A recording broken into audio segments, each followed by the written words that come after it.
अब तक मैंने जितने भी लेक्चर बनाए हैं उन लेक्चर में अगर आप मुझसे पूछो कि सबसे इंपॉर्टेंट लेक्चर कौन सा है, तो वो आज का लेक्चर है जो होने वाला है। एक बार वो शॉर्ट में रिवाइज करूं, भैया तुमने 3 हॉरिजॉन्टल लाइन बनाई, उसके बाद में 3 चिड़िया उड़ा देना, 2 चिड़िया ऐसी सीधी उड़ाओ, ठीक है, ये पहली चिड़िया, ये दूसरी चिड़िया, तीसरी चिड़िया ऐसी उल्टी उड़ा दो, ये तुमने 3 चिड़िया उड़ा दी।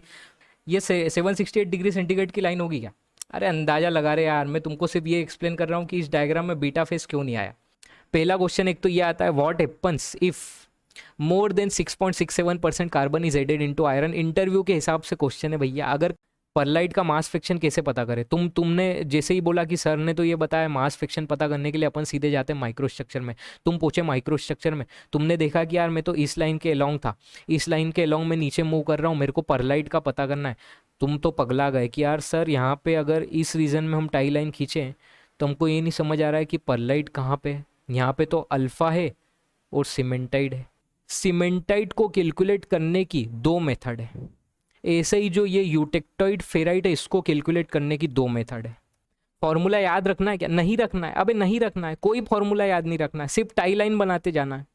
तुम बोलोगे कि सर इतने सारे मास फ्रैक्शन लिखवा दिए, क्या क्या याद करें? अबे नहीं याद रखना है, नहीं याद रखना है।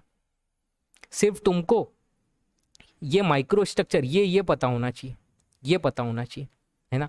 तब तो समझ में आएगा कि परलाइट का और प्रो यूटेक्टाइड सीमेंटाइट का सम जो है वो 1 के इक्वल है। जैसे मान लो 2 फेज है अल्फा और बीटा, ठीक, तो मास ऑफ अल्फा फेज कैसे कैलकुलेट करोगे? Volume fraction of alpha phase into density of alpha phase plus same चीज plus volume fraction of beta phase into density of beta phase. और density कैसे calculate करोगे? वो rule of mixture लगाओगे। Rule of mixture जो है, इसका एक बहुत शानदार क्वेश्चन डेंसिटी का मेरे इस लेक्चर में जाके देखना, इसमें मैंने कवर किया है, बता रखा है, ठीक है।